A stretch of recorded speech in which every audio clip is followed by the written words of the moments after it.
Most people think financial stress starts with a low paycheck. But what if the opposite can also be true? What if earning more money can quietly make you poorer? Not because your salary isn't high enough, but because every raise slowly builds a life that's too expensive to stop funding.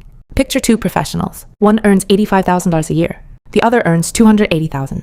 If you had to guess which one is closer to financial freedom, you'd probably choose the second person. Almost everyone would. Now imagine something unexpected happens. Both lose their jobs on the very same day. 6 months later, the person earning $85,000 is still paying the bills, sleeping well at night, and carefully planning their next career move. The person who once earned $280,000 is desperately trying to avoid selling investments, borrowing money, and wondering how everything unraveled so quickly. How is that possible? How can someone earning more than 3 times as much end up in a weaker financial position? The answer has almost nothing to do with income. It has everything to do with what income quietly changes. Because somewhere between the first promotion and the next pay raise, many people stop buying things and start buying an identity that becomes incredibly expensive to maintain. This is the high-income poverty trap, a financial pattern that affects successful professionals, business owners, executives, doctors, lawyers, engineers, entrepreneurs, and even people who seem to have everything figured out. From the outside, their lives look impressive. Inside, every month feels like a race they can't afford to lose. And perhaps the most surprising part is this. Most people trapped inside it don't even realize it's happening. Because unlike traditional poverty, this version hides behind beautiful homes, luxury cars, dream vacations, designer clothes, private schools, and 6-figure salaries. Today, we're going beyond the numbers to uncover why some of America's highest earners feel financially trapped, why earning more often creates pressures no one talks about, and how understanding this hidden pattern can completely change the way you think about wealth. Because by the end of this documentary, you may discover that the real measure of wealth isn't how much money enters your bank account. It's how much freedom remains when the paycheck stops. There's a question that financial planners hear more often than most people would expect. I make good money, so why does it always feel like I'm behind? On paper, everything looks successful. The salary is impressive.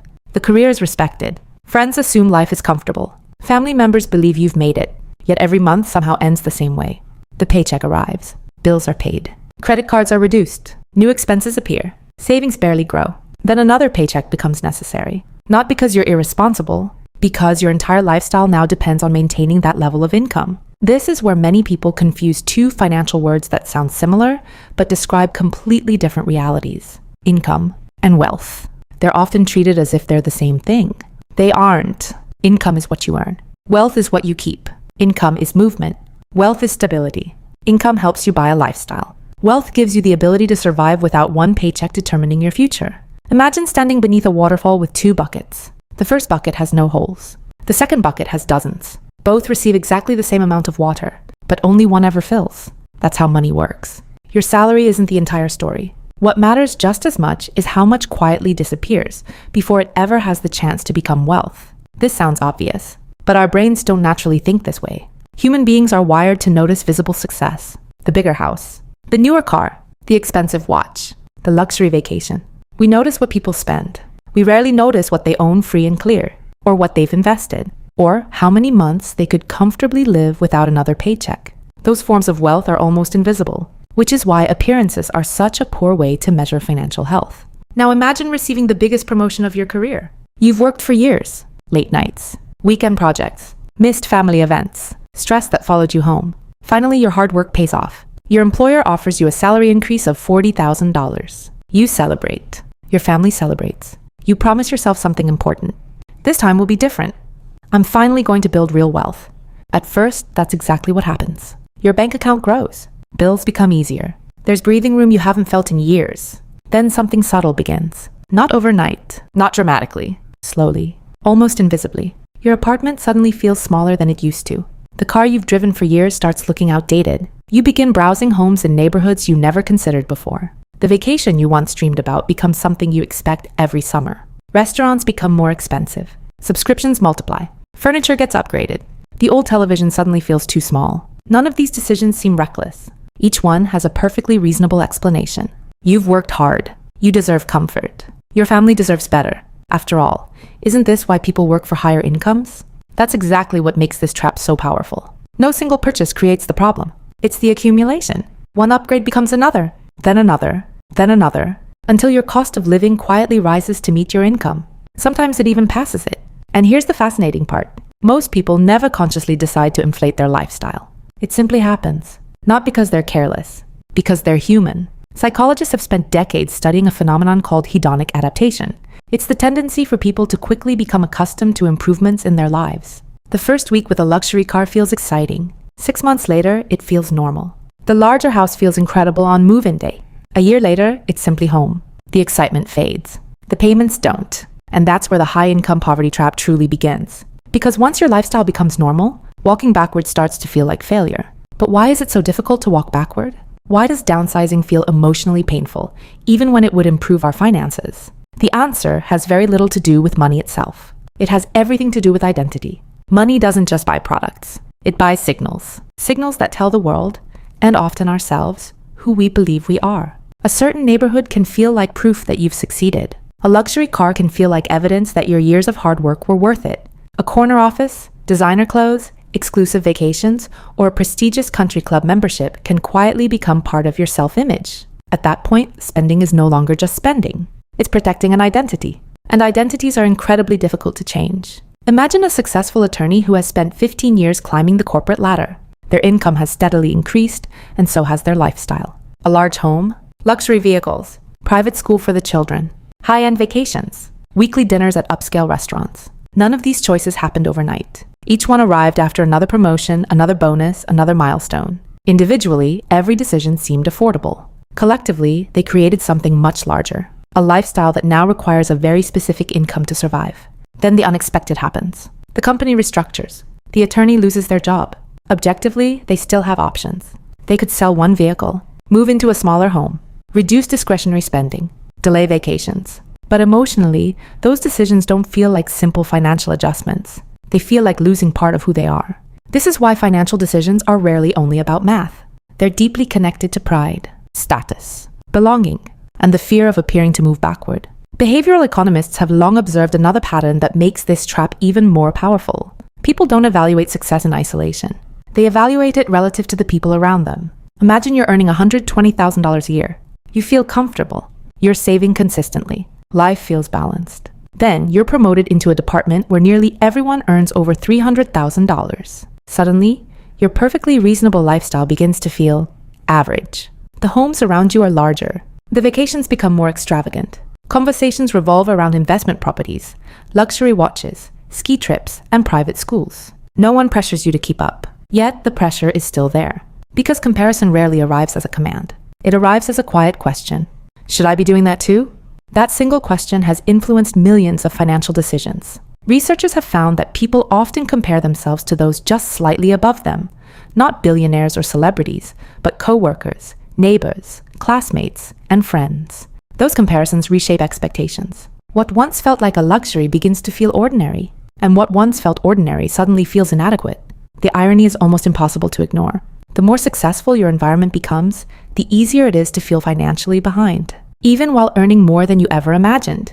But the high-income poverty trap doesn't stop with lifestyle inflation. It creates another invisible problem: fixed obligations. Think about the difference between wants and commitments. Buying an expensive dinner is a choice. Signing a 30-year mortgage is a commitment. Subscribing to another streaming service seems small. Adding several recurring subscriptions over the years creates permanent monthly expenses. Leasing a luxury vehicle isn't just buying transportation.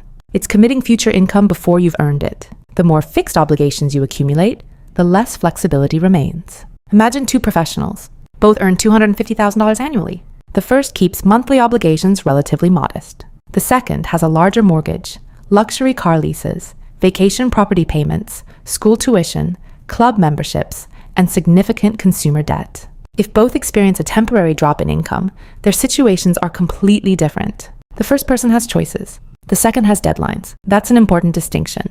Financial freedom isn't measured by how much money comes in. It's measured by how many choices remain when circumstances change. Every mandatory payment quietly reduces those choices. Over time, high income can become less like freedom and more like fuel that's constantly being consumed just to keep the machine running. This is why many financial planners pay closer attention to cash flow than income. Someone earning less but saving consistently often builds far greater long-term security than someone earning twice as much while spending nearly everything. Consider a simple example. Person A earns $90,000 and consistently saves and invests 20% of their income. Person B earns $220,000 but saves almost nothing because every raise has been absorbed by a larger lifestyle. Fast forward 20 years. Who has more financial freedom? Many people instinctively answer person B. But freedom depends on assets, not appearances. The investments. Person A quietly accumulated, continue producing income. The larger salary person B once enjoyed disappears the moment the paycheck stops. This is one of the greatest misconceptions about wealth. People often mistake high consumption for financial success. In reality, consumption is evidence that money was spent. Wealth is evidence that money was preserved and allowed to grow. The two are not the same. In fact, they often move in opposite directions. There's another hidden cost that receives far less attention. Opportunity cost. Every financial decision closes the door on another possibility. Imagine someone spends an extra $1,500 every month upgrading their lifestyle. A larger vehicle, a more expensive apartment, additional memberships, frequent luxury dining.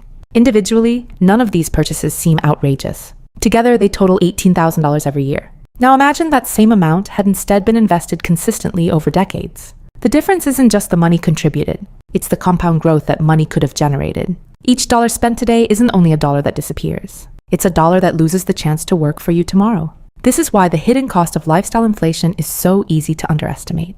You see the comfort today. You don't see the future wealth that quietly vanished. And that's precisely what makes the high-income poverty trap so deceptive. It doesn't usually arrive through one catastrophic decision. It arrives through hundreds of reasonable decisions that, over time, quietly reshape your financial future. But here's where the story takes an unexpected turn.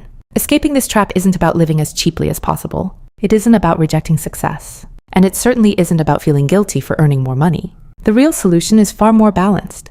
And it begins by redefining what wealth actually means. So what does wealth actually look like? For many people, the first image that comes to mind is a luxury home, an expensive car, or a seven-figure salary. But those are symbols of income, not necessarily symbols of wealth. Real wealth is much quieter. It doesn't always announce itself. In fact, if you met two genuinely wealthy people, there's a good chance you wouldn't immediately know which one had more money. Because financial freedom often looks ordinary. It's the family that could continue paying the bills even if one income disappeared for a year. It's the business owner who doesn't panic every time the economy slows down. It's the employee who can leave a toxic job without fearing immediate financial disaster. It's the retiree whose investments quietly cover everyday living expenses. Notice what's missing from those examples. They're not defined by what people own. They're defined by the choices they have. That's the hidden purpose of wealth. Not to impress others, but to create options. Think about two different lives. The first person earns $350,000 a year. Every dollar has a destination before it even arrives. The mortgage, the luxury vehicles, the private school tuition, the vacation property, the insurance, the memberships, the credit card payments, the lifestyle. Missing a few paychecks would immediately create panic. Now imagine someone earning considerably less. They live comfortably below their means. They have a fully funded emergency fund. They invest consistently. Their debts are manageable. Their monthly expenses are intentionally modest. If both people wake up tomorrow and decide they need a break from work, who has more freedom? That's the question most people never ask, because we've been taught to admire income instead of flexibility. Yet flexibility is often the true measure of financial strength. Money is valuable because of the choices it creates. The fewer choices you have, the less wealthy you really are. This doesn't mean everyone should avoid nice homes, or refuse promotions, or never enjoy the rewards of their hard work. That isn't the lesson. The lesson is understanding the difference between upgrading your life and upgrading your obligations. Those aren't always the same thing. Buying something because it genuinely improves your life is very different from buying it because your identity now depends on it. One creates satisfaction, the other creates dependence. That's an important distinction. Because financial freedom doesn't require living with less forever. It requires making sure your spending grows more slowly than your ability to build assets. Every raise creates a decision. Will this increase my freedom? Or will it simply increase my monthly obligations? Most people answer that question without realizing they're answering it. Financial planners often recommend a surprisingly simple habit. When your income increases, don't let every extra pound of responsibility arrive with every extra pound of income. Instead, direct part of every raise toward your future before your lifestyle has the opportunity to absorb it. Imagine receiving a salary increase. Before buying anything new, increase your retirement contributions. Increase your investment account. Strengthen your emergency fund. Pay down high-interest debt. Automate those decisions. Then, if you choose to improve your lifestyle, do it from what's left. This may sound like a small adjustment, But over 10, 20, or 30 years, it creates a completely different financial future. Not because you earned dramatically more, but because you allowed more of your income to become wealth instead of consumption. The goal isn't deprivation, it's intentionality. There's another shift that quietly separates financially secure people from those who remain trapped, regardless of income. They redefine success. Many people measure success by visible upgrades. A bigger home, a newer vehicle, a more expensive vacation. But financially resilient people often celebrate invisible milestones instead. Their first 6 months of emergency savings, becoming debt-free, reaching a meaningful investment balance, knowing they could comfortably walk away from a job that no longer fits their life. Those victories don't usually receive applause. No one notices them on social media. Friends rarely compliment someone for increasing their retirement contributions. But those invisible achievements create something that luxury purchases never can. Peace of mind. And peace of mind may be one of the greatest financial returns anyone can earn. Let's go back to the two neighbors we met at the beginning. The family with the luxury vehicles, expensive vacations, and impressive lifestyle. And the family living much more quietly. At first glance, it seemed obvious who was wealthier. But now we know better. Perhaps the first family truly is wealthy. Or perhaps they're carrying enormous financial pressure that no one else can see. Perhaps the second family earns far less. Or perhaps they've spent years quietly building investments, reducing debt, and creating the kind of flexibility that doesn't need to be displayed. The point isn't to judge either family. The point is that appearances can never tell the whole story. Financial health is largely invisible. Just as a strong foundation sits beneath a house, real wealth often exists beneath the surface of everyday life. You can't always see it, but it's the reason some people remain standing when life's unexpected storms arrive. The high-income poverty trap was never really about income. Income simply provides opportunities. The real question is what those opportunities become. Do they become larger obligations? Or greater freedom? That's the hidden pattern. The problem was never earning more money. The deeper issue was allowing every increase in income to quietly become a permanent increase in spending. Once that happens, success can begin to work against the very freedom it was supposed to create. Because in the end, money isn't simply a tool for buying better things. It's a tool for buying better choices. The ability to choose where you work, how you spend your time, how you respond to unexpected setbacks, how confidently you face the future. Those choices are what wealth has always been about. So the next time you receive a raise, a bonus, or a financial opportunity, don't ask only one question. What can this money buy? Ask a second, more important question. What freedom can this money create? Because years from now, people probably won't remember the car you drove, the watch you wore, or the vacations you posted online. But you'll remember something far more valuable. The day your money stopped controlling your life and quietly began giving it back.